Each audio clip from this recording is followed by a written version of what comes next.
자, 오늘은 이제 기독교 세계관의 주제는 이제 양심에 관한 것입니다. 양심의 그 정의를 이제 거기 보니까 사물의 가치를 변별하고 자기 행위에 대하여 옳고 그름과 선과 악의 판단을 내리는 도덕적 의식이다. 이 도덕적 의식이 양심입니다. 이 도덕적 의식에다 이렇게 표시해 놓으면 좋을 것 같아요. 그러니까 우리가 이제 첫 번째 보면은 왜 사람에게만 양심이 있을까 그랬죠. 그렇죠. 우리는 그 다른 짐승에게는 양심이 없어요. 양심이라고 한 게 없습니다. 양심. 제가 전에도 한번 비유로 얘기했죠. 독거노인들이 개를 키우다가 독거노인이 어떻게 그냥 갑작스럽게 돌아가셨는데 이 개들이 바깥에 막 못 나오고 하니까 이것들이 주인을 잡아먹는 거. 먹을 게 없으니까. 그 개가 양심이 있으면 그 짓을 하겠어요, 그거? 그러니까 사실은 우리가 이제 보통 진화론에서 이제 계통의 인간의 어떤 계통을 얘기할 때 어느 한 시점, 초기 어느 한 시점에서 인간이 유인원과 먼저 이렇게 서로 분리가 되었다. 이제 그렇게 보통 설명을 하더라고요. 어떤 서로 분리하는데 문제는 뭐냐면 그러면은 진화론자들이 설명을 못하는 게 있습니다. 즉 인간이 이 도덕적 의식은 어떻게 생겨나느냐에 대해서 진화론자들은 특별히 설명할 길이 없어요. 그러니까 그들의 방식대로 어떤 뭐 생물학적인 그 진화론적인 어떤 메커니즘에 의해서 뭐 계통학적으로 어떻게 변했다. 그리고 그거는 그렇다고 쳐도 인간이 도덕적 의식은 어떻게 생겨났느냐? 그럼 그 도덕적 의식은 왜 유인원과 현생 인류가 갈라질 때 왜 도덕적 의식이 왜 우리 현생 인류에게만 나타났느냐? 진화론자들은 이 질문에 그들은 답을 할 수가 없습니다. 즉 사람이 하나님의 보통 형상을 닮았다. 하나님의 형상을 가지고 있다. 인간이 만물의 독특한 영장물이다. 이제 다양하게 이렇게 인간에 대한 그 가치를 얘기하잖아요. 바로 그렇습니다. 무엇보다도 사람이 유일한 모든 피조물 중에 유일한 그 어떤 독특성, 그 가치를 드러날 때 이 양심이야말로 이게 도덕적 의식이야말로 가장 어때요? 어떻게 보면 사람의 존귀함을 드러내는. 그래서 여러분 우리가 일반적으로 어떤 사람을 비난할 때 저 사람 양심이 없다. 저 사람은 양심도 없는 사람이야. 양심을 팔아먹은 사람이야. 그 무슨 얘기입니까? 인간으로서의 가장 기본 존귀성을 상실했다는 얘기예요. 그래서 사물의 가치를 변별하고 자기의 행위에 대하여 옳고 그름과 선과 악을 판단하는 도덕적 의식이에요. 그래서 이 양심의 기능이 마비되면 정말 성경에서도 그래서 양심이 화이 맞았다는 말이 있지 않았습니까? 그렇습니다. 인간에게 양심의 기능이 만약에 멈춰졌다면은 인간은 사실 짐승하고 거의 다를 게 없어요. 다를 게 없습니다. 야수입니다. 맹수와 다를 바가 없어요. 얼마 전에 그 뭐 저 동물원에서 사고 났잖아요. 사육사가 맹수한테 물려갖고 그만 돌아가셨죠. 여러분 그 맹수가 양심이 있다면 자기한테 먹을 걸 가져다주고 자기를 돌보는 사육사를 물 수가 있겠습니까? 못 물잖아요. 맞아요, 여러분. 그런데 우리가 사람이 이 양심이 있다고 해서 양심의 기능이 다 작용하는 건 아니에요. 그렇죠? 이제 여기서부터 이제 문제가 되는 겁니다. 그렇습니다. 우리 사람에게는 누구나 다 보편적인 양심이 있어요. 어느 누구나 다 할 거 없이. 여러분 어떤 범죄자가 여러분 텔레비전에서 이렇게 이제 어떤 범죄자가 범죄 사건에 걸렸을 때 다 어떻게 합니까? 고개를 수그리고 그냥 옷을 뒤집어 쓰고서 잘못했습니다. 제가 못된 짓 했습니다. 이렇게 막 얘기한단 말이에요. 그 왜 그렇습니까? 양심의 기능이 살아 있는 거예요. 만약에 양심의 기능이 살아 있지 않다면은 뻔뻔스럽게 뭐 내가 뭐 잘못했느냐? 나 아무것도 잘못한 거 없다. 나 떳떳하다. 이렇게 자랑스럽게 나올 텐데 자랑스럽게 나오지 못하는 겁니다. 그래서 동물에게는 없지만 사람에게 있는 게 뭐냐 그럽니까? 수치심이라 그러죠. 부끄러움, 수치. 이게 다 양심의 기능이에요. 그러니까 어린아이든지 결국 사람이 태어나면은 어디에서 배운 것이 아님에도 불구하고 보편적인 양심이 존재해요. 예를 들면 자식은 부모를 공경해야 된다. 또 부모는 자식을 돌봐야 된다. 또 타인의 생명을 해치면 안 된다. 여러분 우리가 그 십계명 있지 않습니까? 사실은 이 십계명이 성경을 비판하는 학자들한테 좋은 타깃이 돼요. 왜냐하면 이 십계명에 있는 그 계명이 사실은 뭡니까? 고대 애굽이나 이 바벨론에 있는 그 법조항에도 그대로 있어요. 그러니까 이런 얘기를 하는 거죠. 자, 이 모세 이 율법이나 이 십계명은 다 베껴온 거다. 이게 베껴온 거다. 무슨 하나님의 계시고 산에서 무슨 돌에서 글을 썼냐. 이거 다 거짓말이다. 이런 식으로 하는 거예요. 왜 그러냐면 이 십계명에 뭐 살인하지 말지나 가늠하지 말지나 도적질하지 말지나 이런 조항들이 고대 애굽의 그 법 조항에 사실은 다 있어요. 우리가 그 유명한 함부라의 법전에도 사실은 십계명에 있는 조항들이 있단 말이에요. 그러다 보니까 모세가 하나님의 계시를 받은 것이 아니라 사실은 그가 애굽에 있을 때 받은 교육에 의해서 그가 이제 사막에서 광야에서 이스라엘 백성들에게 어떤 질서 유지를 위해서 그 애굽의 법률을 끌어다 쓴 거다. 그러니까 성경에 나와 있는 뭐 모세가 시내산 가가지고 뭐 10가지 조항을 받았다는 건 거짓말이다. 이렇게 이제 또 성경을 비판하는 학자들이 그래서 있는 거예요. 자, 근데 문제는 뭐냐? 그게 아니죠. 하나님께서 사람을 창조할 때 보편적인 양심을 심어준 거예요. 자, 그렇다면은 애굽 사람이나 고대 바벨론 사람들, 즉 고대에 있는 사람들도 어떻습니까? 그 사람들이 어떻게 그러면은 살인한 자를 살인을 하지 말아라, 도적질하지 말아라. 그럼 그 사람들이 무슨 의식을 가지고 그걸 만들었겠냐 이게 뭡니까? 하나님께서 인간에게 보편적인 양심을 주셨기 때문에 그거를 그들이 알 수가 있었던 것입니다. 그렇지 않았다면은 절대로 그런 이방 민족들이 그런 도덕적 의식을 법률화하지 못했을 거란 말이에요. 그러니까 우리는 성경에 나와 있는 십계명이라고 하는 것도 그렇습니다. 성경에 나와 있는 십계명도 사실은 뭐예요? 모든 인간에게 있는 보편적인 의식이에요. 그래서 우리가 신약 시대에도 이 십계명이 왜 기능을 하고 왜 유지하느냐 하면은 그것은 결국은 교회를 다녀야만, 뭐 하나님을 믿어야만 그것이 옳다고 여기는 것이 아니라 사실은 뭡니까? 모든 사람들의 마음속에는 그 10가지의 조항이 사실은 다 있어요. 그런데 어떻게 합니까? 사람들이 로마서에 나와 있는 것처럼 그거를 사람들이 부정하는 거예요. 자기 양심을. 양심에 화인 맞는 거예요.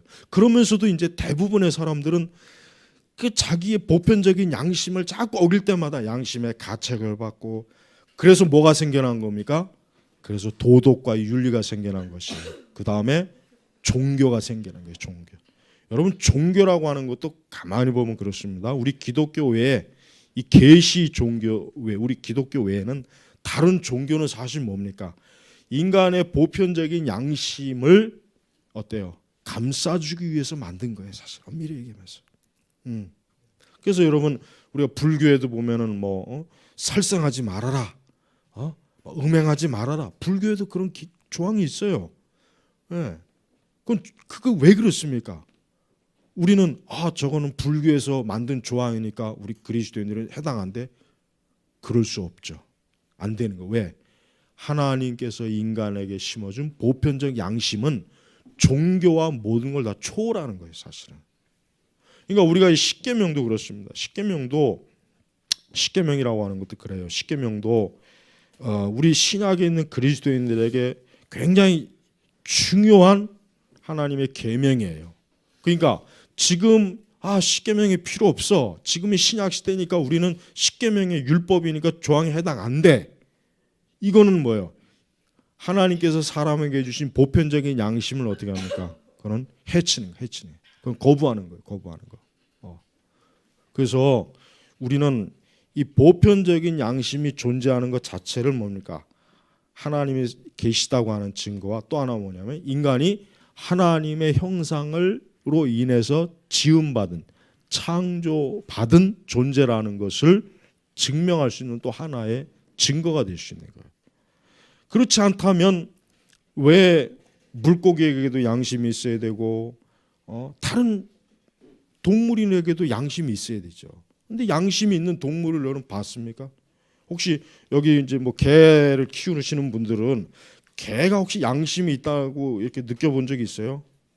그건 느끼는 사람이 이건 큰 문제가 되는 거예요. 그건 느끼는 사람이 개하고 이건 거의 일체가 돼버린 거예요. 이미 내가 개가 된 건지 개가 내가 된 건지 모르는 수준이니까 그걸 느낄 리가 없죠. 왜? 아무리 개가 친근하고 그래도 개는 양심이 없습니다.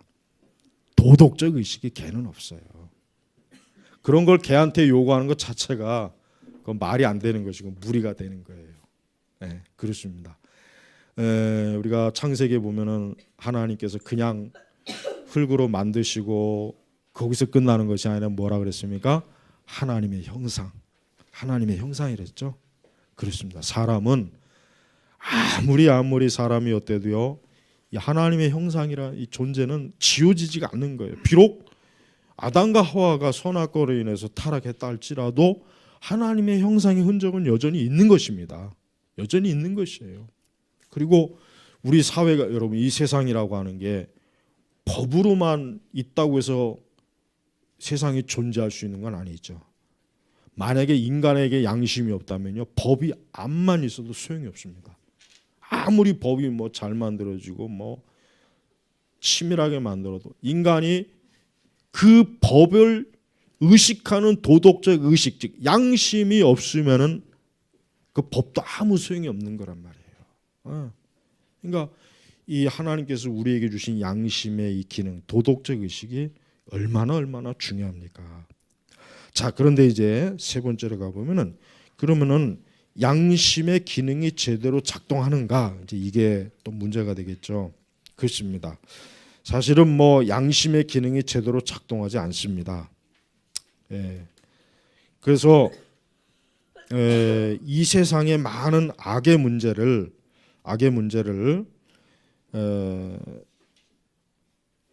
어떻게 처리해야 되느냐?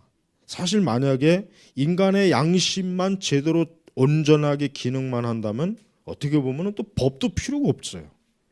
엄밀히 얘기하면 법도 사실은 필요가 없는데, 그러나 인간의 양심의 기능이 정상적으로 작동을 안 하는 거예요. 뻔히 이건 잘못된 건데 하면서도 어때요? 사람이 죄를 짓지 않습니까? 악한 길을 하고 잘못된 선택을 하고 부정한 방법을 하고 불의한 어떤 것들을 이렇게, 그 왜 그랬습니까? 그걸 몰라서 그런 게 아니죠. 학교 다닐 때 제일 쉬운 시험이 도덕 시험이잖아요. 초등학교 때 도덕 시험 90점 맞으면 그건 병신이야. 완전히 그냥 반에서 막 그냥 놀림을 받아요. 100점은 맞아야 돼. 100점 무조건 100점 아니면 겨우 하나, 그것도 이제 뭐 막 서두르다가 이제 잘못 찍었거나 그렇게 해서 틀려야지. 뭐 도덕 점수를 뭐 75, 80 맞으면은 걔는 완전히 그냥 아주 뭐 정상적인 애로 취급을 못 받아요. 그렇지 않아요, 우리? 왜 그래요? 아이들도 이치를 안단 말이에요. 아이들도 벌써 딱 이 사람이 뭘 해야 되는지, 무엇이 옳고 그른지 어느 정도 다 의식이 있는 거예요. 근데 뭘 도덕이나 윤리를 많이 안다고 해서 만약에 이 세상에 악의 문제가 사라질 것 같으면 우리 유교, 우리 동양, 특히 중국과 우리 한국 같은 경우가 도덕적으로 가장 완전한 나라가 됐어야 되는데 완전하지 못했어요. 얼마나 뭐 중국의 역사도 여러분 보십시오. 우리나라 역사도 똑같은 악이 존재하는 사회에서 왜 아무리 뭐 공자맹자가 정말 최고 수준의 인간의 도리에 대해서 도에 대해서 인간이 어떻게 살아야 되는지에 대해서 인을 얘기했지만 그걸 알면 뭐 하겠습니까? 안 지켜졌잖아요. 안 지켜졌단 말이야, 아침에서. 그러니까 그만큼 사람의 양심의 기능이 제대로 작동하지 못하는 것입니다. 여기서 이제 우리가 좀 봐야 될 것은 우리도 우리 자신의 양심의 기능이, 그래서 성경에서도 이제 그런 말씀이 나오죠. 양심의 화이 맞은 자. 그러니까 양심이 이제 뭡니까? 기능이 멈춰진 거예요. 그러니까 죄책감도 없고 하나님 앞에 부끄러움도 없고 자기가 저지른 악에 대해서 어떤 일말의 수치심도 없는 것. 이게 바로 양심의 화인 맞은 자. 양심의 화인 맞은 자. 그러나 예수 그리스도를 믿는 우리 그리스도인들은 어떻게 합니까? 양심의 기능이 온전하게 회복이 되는 것입니다. 그래서 여러분, 예수님 믿는 사람들은 이 세상 법이 옳고 그름의 문제가 아니라 뭡니까? 하나님의 말씀에 옳고 그르냐의 문제를 가지고 살아가잖아요. 그죠? 우리가 여러분 예수 믿는 사람이 만약에 국가에서 법을 이제부터 사람을 죽여도 된다. 법을 제정했다고 해서 우리가 이제 뭐 되겠구나 해가지고 그렇게 할 사람이 있습니까? 없죠. 왜? 성경에 살인하지 말라 그랬단 말이에요. 그러니까 우리는 이 세상, 물론 세상의 법이 중요해요. 이 세상의 법이라고 하는 것도 이 자연법도 이 모세 율법에서 나오는 거예요. 서구의 그 법률 그 뿌리는 모세 율법에서 나온 겁니다. 영미법도 그렇고. 그러나 이제 이 세상 법을 보면은 솔직히 말해서 악법도 있어요. 나쁜 법도 있단 말이에요. 나쁜 법. 예를 들면 여러분, 저 북조선 같은 경우는 김일성 왕조 거기에 충성하는 법이잖아요. 그죠? 그러니까 북조선 같은 경우는 그 법 자체가 완전히 다 잘못된 법이에요. 잘못된 법. 그러니까 이 양심의 기능이라고 하는 것은 우리 그리스도인들에게는 이 세상의 사람들이 만들어 놓은 법에 의해서 우리의 양심이 움직여지는 것이 아니라 궁극적으로 뭡니까? 하나님의 계명이에요. 그래서 우리는 항상 하나님의 계명, 말씀이 항상 최우선이에요. 그 다음에 이제 다른 세상법, 인간의 도덕과 윤리, 이게 그런 수직적인 정확한 질서가 있는 것입니다.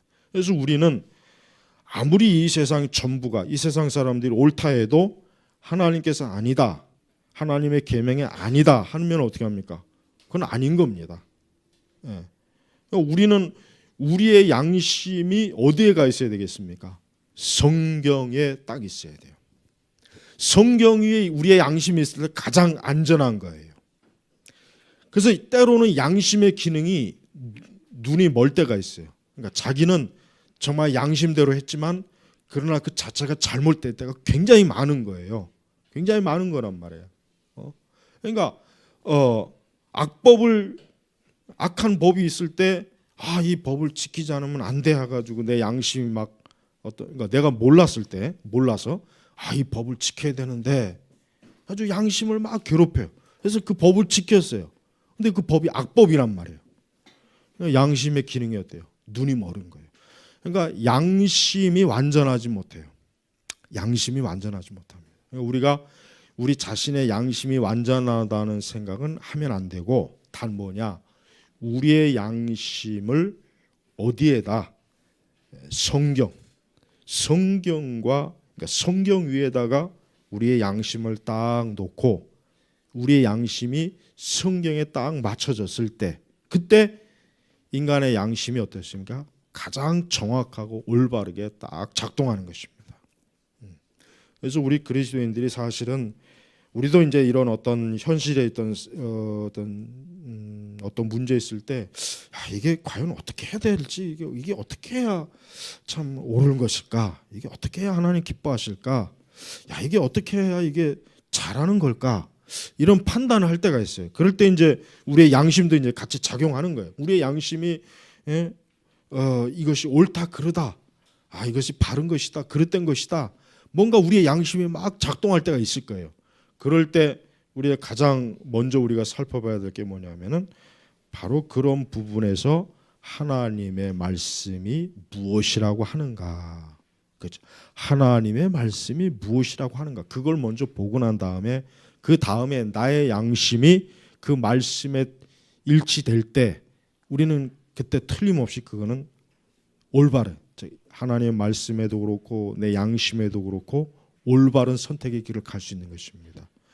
하지만 우리가 우리의 양심을 그릇 때 사실은 그리스도인들은 성경 말씀만 바르게 알고 배우고 있다면은 사실 양심의 판단에 거의 동의하는 게 그게 옳아요. 그게 거의 100% 틀림없습니다. 왜냐? 벌써 우리 성도들은 이미 말씀으로 우리의 양심이 어때요? 지배하고 있기 때문에 적어도 그리스도인들은 그러니까 성경의 말씀을 바르게 알고 있으면은 인간의 양심은 아주 정상적으로 움직일 수 있지만은 그러나 성경의 말씀을 모르는 상태에서는 인간의 양심은 어떻겠습니까? 왜곡됩니다. 예를 들면 이슬람교도가 그들의 양심은 코란에 있어요. 그러니까 이슬람교도는 알라를 숭배하지 않고 이슬람 종교를 따르지 않으면 어떻게 됩니까? 이슬람의 그 율법 조항에 따르지 않으면 양심에 막 찔림을 받는 거예요. 하지만 성경적으로 봤을 때 그 양심은 옳은 게 아니죠. 왜? 이슬람 자체가 우상이지 않습니까? 그러니까 우상의 종교를 따르는 게 하나님 편에서 볼 때는 오히려 그게 죄지만 그 사람은 거기에 자기의 양심에 사로잡혀 있기 때문에 어떻습니까?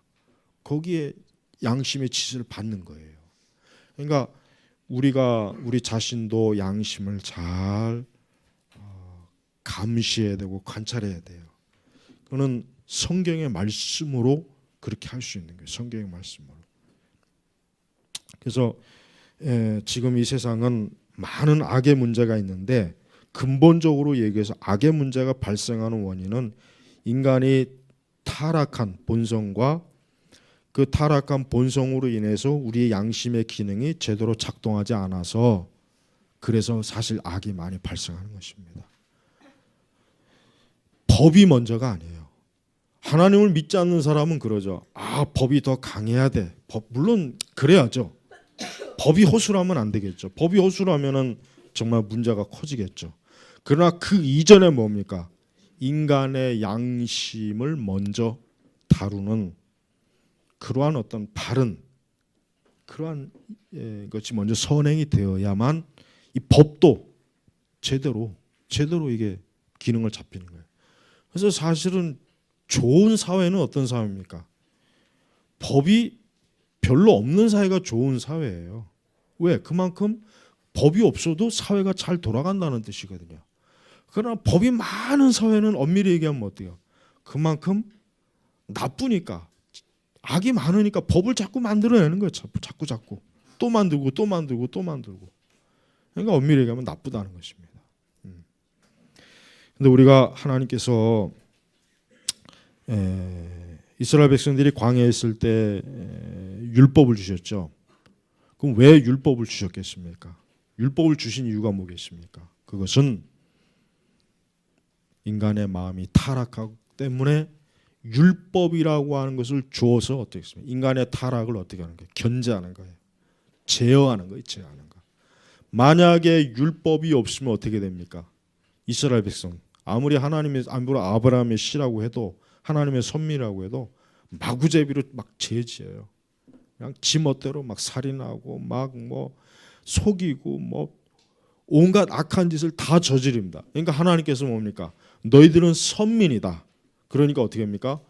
율법을 주셔서 하나님의 백성답게 거룩하게 선택된 민족답게 너희가 어때요? 구별되어라. 그래서 율법을 주신 것이란 말이에요. 여러분 우리가 하나님의 말씀이라고 하는 것은 인간의 양심을 가장 효과적으로 바르게 작동하기에는 가장 좋은 귀한 하나님의 진리가 되는 것입니다. 그래서 우리는 바울이 그랬죠. 항상 하나님 앞에 바른 양심, 온전한 양심으로 하나님을 섬겼다 그랬잖아요. 바울이. 그 얘기가 뭡니까? 바울은 항상 하나님의 말씀에 어긋나지 않게 자기의 마음과 자기의 믿음과 자기의 양심, 자기의 모든 태도를 하나님 앞에 정직하게 했다는 뜻이에요. 그게 바울이 그런 신앙을 가지고 있었던 거예요. 근데 오늘날 우리나라 기독교인들은 보면은 기독교인들의 양심과 불신앙자들의 양심이 과연 이제 우리 그룹 토의할 때 이제 세 번째 문제인데 여러분이 일단 한번 토의할 때 뭐 진지하게 생각해 보십시오. 과연 교회 다니는 사람들의 양심과 교회 다니지 않는 사람들의 양심과 과연 차이가 있을까요? 이게 뭐 솔직히 뭐 어떤 정확하게 숫자적으로 측정할 수 있는 부분이 아니니까 잘 모르겠지만 제가 이제까지 뭐 경험해 본 바에 의하면 그리스도인들이 상당히 양심이 그렇게 좋다는 생각이 안 들어요. 교회 다닌다고 해서 양심이 더 믿지 않는 사람보다 더 온전하다거나 그렇다는 생각은 목사인 저도 그렇게 별로 그런 생각은 별로 안 듭니다. 그만큼 우리 성도들은 우리가 단지 하나님을 잘 믿는 게 무엇인가 했을 때 거기에는 하나님은 우리의 양심을 보는 거예요. 우리의 양심을 봐요. 하나님이 우리의 중심을 볼 때 뭘 보겠습니까? 그 중심이 인간의 마음, 인간의 양심을 보는 것입니다. 그래서 여러분 항상 우리도 바울처럼 우리가 참 하나님 앞에 우리가 양심에 바르게 좀 하나님 앞에 온전한 사람으로 설 때 그 사람이 정말 하나님의 사람이 될 수가 있어요. 우리가 이 양심을 무시하고 양심을 참 하찮게 여기거나 양심에 위배되는 그러한 일을 하면서 우리가 하나님을 믿습니다라고 하는 것은 하나님 볼 때는 그거는 굉장히 큰 위선이고 회칠한 무덤이 되는 것입니다. 그러니까 이따 그룹 토의할 때 특별히 이 부분, 왜냐하면 이거는 우리가 더욱이나 실제적으로 살아가는데 날마다 부딪히는 문제거든요. 그죠? 예를 들면 뭐 누군가 나에게 뭔가를 부탁하는데 이거는 옳지 못한 거야. 근데 참 이 부탁을 거절하자니 인간적으로 좀 그렇고 그걸 부탁을 받아주자니 이거는 하나님 앞에 옳지 않은 것. 이런 일들이 얼마나 많습니까? 우리가 굉장히 많잖아요. 또 사회생활하다 보고 직장생활하다 보면은 이런 일들이 뭐 다반사로 있지 않겠습니까? 그럴 때 과연 우리 신자들이 그냥 모든 걸 다 그냥 감수하고 이거는 하나님 앞에 양심적으로 올바르지 못해, 이건 안 돼, 이렇게 돌아서는 것 같다고 뭐 어쩔 수 없지 뭐 내가 사람은 다 연약하니까 이렇게 그냥 은근슬쩍 그냥 자기 합리화를 시키는지 한번 이따 토의할 때 이런 부분을 꼭 좀 얘기해 보십시오. 앞으로 우리가 살아가면서 우리 하나님께서는 우리 신자들이 양심이 바르고 온전하길 원하십니다. 그게 하나님 기뻐하는 거룩이거든요. 우리가 이런 부분에서 거룩하지 않고서 아무리 종교적인 외적을 뭘 잘한다 해도 그건 거룩한 것이 아니라 그건 더 악한 것이란 말이에요. 악한 거. 그래서 우리가 이 부분을 잘 이따 한번 토의해 보시기 바랍니다. 마치겠습니다.